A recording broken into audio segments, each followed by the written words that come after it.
ಮೊನ್ನೆ OPDಯಲ್ಲಿ ಒಬ್ಬ ತಾಯಿ 6 ಮಂತ್ ಓಲ್ಡ್ ಮಗುನ ಕರ್ಕೊಂಡ್ ಬರ್ತಾರೆ ವ್ಯಾಕ್ಸಿನೇಷನ್ಗೆ ಅಂತ ಹೇಳ್ಬಿಟ್ಟು. ಅವ್ರದ್ದು ಮೇನ್ ಕಂಪ್ಲೇಂಟ್ ಏನಿರುತ್ತೆ ಅಂದ್ರೆ ಗೌರ್ಮೆಂಟ್ ವ್ಯಾಕ್ಸಿನ್ಸ್ ಬಿಟ್ಬಿಟ್ಟು ನೀವು ಯಾವುದೇ ಪ್ರೈವೇಟ್ ವ್ಯಾಕ್ಸಿನ್ ನಮ್ಮ ಮಗುಗೆ ಕೊಡಿ, ಆದ್ರೆ ಗೌರ್ಮೆಂಟ್ ವ್ಯಾಕ್ಸಿನ್ ಮಾತ್ರ ಕೊಡಬೇಡಿ ಅಂತ ಅವ್ರು ಹೇಳ್ತಾರೆ. ಏನಕ್ಕೆ ಅಂತ ಕೇಳಿದ್ರೆ ಅದ್ರ ಪ್ರೊಟೆಕ್ಷನ್ ಎಷ್ಟಿರುತ್ತೋ ಏನೋ, ಫ್ರೀ ಆಗಿ ಸಿಗ್ತಿರೋದ್ರಿಂದ ಅದು ಎಫಿಕಸಿ ಇದೇನೋ ಇಲ್ವೋ ಅನ್ನೋ ಡೌಟ್ಸ್ ಅವರಲ್ಲಿ ಇತ್ತು. ಈ ವಿಡಿಯೋದಲ್ಲಿ ಗೌರ್ಮೆಂಟ್ ವ್ಯಾಕ್ಸಿನ್ ಕೆಲವೊಂದು ಮಿತ್ಸ್ ನ ನಾವು ಬ್ರೇಕ್ ಮಾಡೋದಕ್ಕೆ ಟ್ರೈ ಮಾಡೋಣ. ಗೌರ್ಮೆಂಟ್ ಅಲ್ಲಿ ವ್ಯಾಕ್ಸಿನ್ಸ್ ಏನಕ್ಕೆ ಫ್ರೀ ಮಾಡಿದ್ದಾರೆ ಅಂತ ಹೇಳಿದ್ರೆ ಆದಷ್ಟು ಮಕ್ಕಳನ್ನು ಈ ಕಾಯಿಲೆಗಳಿಂದ ದೂರ ಮಾಡೋದಕ್ಕೆ, ಹಾಗೆ ಅವ್ರ ನ್ಯೂಟ್ರಿಷನ್ ನ ಎನ್ಹಾನ್ಸ್ ಮಾಡೋದಕ್ಕೆ ಈ ವ್ಯಾಕ್ಸಿನ್ಸ್ ನ ಪ್ರೊವೈಡ್ ಮಾಡಿದ್ದಾರೆ.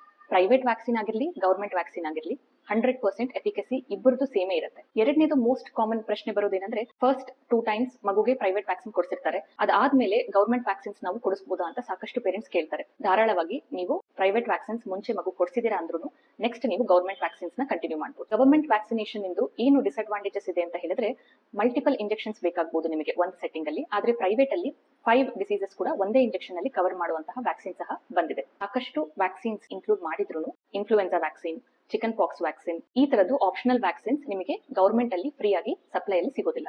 ಅಡ್ವಾಂಟೇಜಸ್ ಗೌರ್ಮೆಂಟ್ ವ್ಯಾಕ್ಸಿನ್ಸ್ ನೋಡಿದ್ರೆ ಇದು ಈಸಿಲಿ ಅವೈಲೇಬಲ್ ಇರುತ್ತೆ, ಹಾಗೇನೆ ಅಫೋರ್ಡಬಲ್ ಕೂಡ ಇರುತ್ತೆ. ಕೇವಲ ನಿಮಗೆ ತಾಯಿ ಕಾರ್ಡ್ ಹಾಗೂ ಆಧಾರ್ ಕಾರ್ಡ್ ರೆಫರೆನ್ಸ್ ಇದ್ರೆ ನೀವು ಯಾವುದೇ PHC ಇಲ್ಲ ಅಂದ್ರೆ ಗವರ್ಮೆಂಟ್ ಅಫಿಲಿಯೇಟೆಡ್ ಹಾಸ್ಪಿಟಲ್ಸ್ ನಲ್ಲಿ ಈ ವ್ಯಾಕ್ಸಿನ್ಸ್ ನ ನೀವು ನಿಮ್ಮ ಮಕ್ಕಳಿಗೆ ಕೊಡಿಸಬಹುದು. ಸೊ ಗೊತ್ತಾಯ್ತಲ್ವಾ, ಯಾವತ್ತೂ ಸಹ ಗವರ್ಮೆಂಟ್ ವ್ಯಾಕ್ಸಿನ್ ಪ್ರೊಟೆಕ್ಷನ್ ಕೊಡೋದಿಲ್ಲ, ಚೀಪ್ ಇರೋದ್ರಿಂದ ಯಾವ ರೀತಿ ಇರುತ್ತೋ ಏನೋ ಅನ್ನೋ ಡೌಟ್ ನಿಮ್ಮಲ್ಲಿ ಇಟ್ಕೋಬೇಡಿ.